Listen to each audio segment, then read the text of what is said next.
ในวันที่10ตุลา2025กระทรวงการเงินจัดกองประชุมคบคณะบริหารงานพรรคกระทรวงการเงินไทยสมัยที่3ขึ้นโดยการเป็นประธานของสหายสันติภาพพรหมวิหารกรรมการศูนย์กลางพรรคเลขาคณะบริหารงานพรรครัฐมนตรีกระทรวงการเงินมีสหายห้องเลขาคณะบริหารงานพรรคกรรมการประจำพรรคคณะบริหารงานพรรคกระทรวงการเงินคณะติดตามกองประชุมจากคณะจัดตั้งศูนย์กลางพรรคและอนุกรรมการกองเลขาเข้าร่วมกองประชุมคบคณะบริหารงานพรรคกระทรวงการเงินไทยสมัยที่3นี้แม่นเพื่อรับฟังการรายงานความพร้อมรอบด้านในการกะเกียมและดำเนินกองประชุมใหญ่ผู้แทนสมาชิกพรรคครั้งที่4ของแต่ละอนุกรรมการที่กำหนดในมติตกลงของคณะประจำพรรคฉบับเลขที่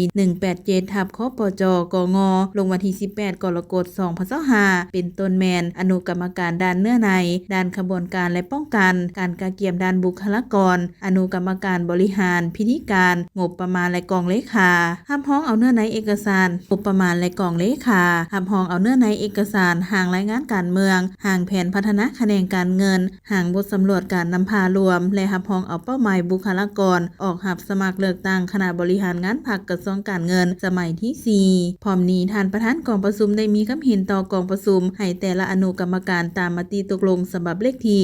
187/คปจกงลงวันที่18กรกฎาคม2025ว่าด้วยการแต่งตั้งคณะที่นำรวมและอนุกรรมการช่วยเวียการกักเกียมและดำเนินกองประชุมใหญ่ครั้งที่4ขององค์คณะพรรคกระทรวงการเงินรายงานการกักเกียมตามการแบ่งความรับผิดชอบและยืนยันความพร้อมต่อกองประชุมพร้อมทั้งมีคำเห็นแลกเปลี่ยนเพื่อสร้างความเป็นเอกภาพ